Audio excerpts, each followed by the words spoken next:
माता शबरी की पूरी कथा। माता शबरी भारतीय आध्यात्मिक परंपरा में भक्ति, धैर्य और समर्पण की अद्भुत मिसाल मानी जाती हैं। उनकी कथा मुख्य रूप से रामायण में वर्णित है। शबरी का जीवन ये सिखाता है कि सच्ची भक्ति में न जाति का महत्व होता है, न ज्ञान का और न ही धन का, केवल प्रेम और विश्वास ही सबसे बड़ा साधन है। शबरी का जन्म और प्रारंभिक जीवन। कहा जाता है कि शबरी का जन्म एक भील जनजाति में हुआ था। उनका बचपन जंगलों और प्रकृति के बीच बीता।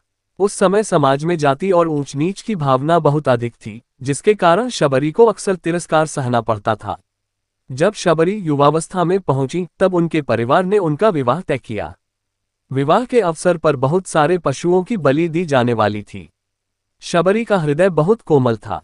वे निर्दोष जीवों की हत्या सहन नहीं कर पाईं। उसी रात वे घर छोड़कर जंगल की ओर चली गईं। गुरु की खोज और नया जीवन। जंगल में भटकते हुए शबरी की मुलाकात महान संत मातन ऋषि से हुई। मातन ऋषि ने शबरी की सरलता और सच्चाई को पहचाना और उन्हें अपने आश्रम में रहने की अनुमति दी। शबरी आश्रम में रहकर सेवा करने लगी। वे रोज सुबह उठकर आश्रम की सफाई करती, पानी लाती, लकड़ियां इकट्ठा करती और ऋषियों की सेवा करती। उन्होंने कभी ज्ञान या विद्या पाने की इच्छा नहीं की, उनका लक्ष्य केवल सेवा और भक्ति था। मातन ऋषि शबरी की भक्ति से बहुत प्रसन्न हुए। जब उनका अंतिम समय आया, तब उन्होंने शबरी से कहा, एक दिन भगवान स्वयं तुम्हारे आश्रम आएंगे, तुम उनकी प्रतीक्षा करना। ये सुनकर शबरी ने अपना पूरा जीवन इसी प्रतीक्षा में समर्पित कर दिया। वर्षों की प्रतीक्षा। मातन ऋषि के देह त्याग के बाद शबरी अकेली रह गईं, लेकिन उनका विश्वास कभी नहीं डगमगाया। हर सुबह वे आश्रम साफ करती, रोज रास्ते पर फूल बिछाती। वे सोचती, शायद आज भगवान आएंगे। उन्होंने वर्षों तक यही दिनचर्या जारी रखी। वे बूढ़ी हो गईं, लेकिन उनकी भक्ति और विश्वास कभी कमजोर नहीं हुआ। भगवान का आगमन। एक दिन वह क्षण आया जिसका शबरी को वर्षों से इंतजार था। वन में वनवास के दौरान राम और उनके भाई लक्ष्मण सीता जी की खोज करते हुए दंडकारण्य वन पहुंचे। दंडकारण्य में घूमते हुए वे शबरी के आश्रम तक पहुंचे। शबरी ने जैसे ही राम को देखा, उनकी आंखों से आंसू बहने लगे। उन्हें विश्वास नहीं हो रहा था कि उनकी प्रतीक्षा आज पूरी हो गई। प्रेम से भरे बेर। शबरी ने राम और लक्ष्मण का बहुत प्रेम से स्वागत किया। उनके पास देने के लिए कुछ खास नहीं था, केवल जंगल के बेर थे। कहानी के अनुसार शबरी हर बेर को पहले चखती थी ताकि भगवान को केवल मीठे बेर ही दे सके। उन्होंने प्रेम से भरे वे बेर राम को दिए। सामान्य रूप से किसी का जूठा खाना स्वीकार नहीं किया जाता, लेकिन राम ने प्रेम देखकर खुशी से वे बेर खाए।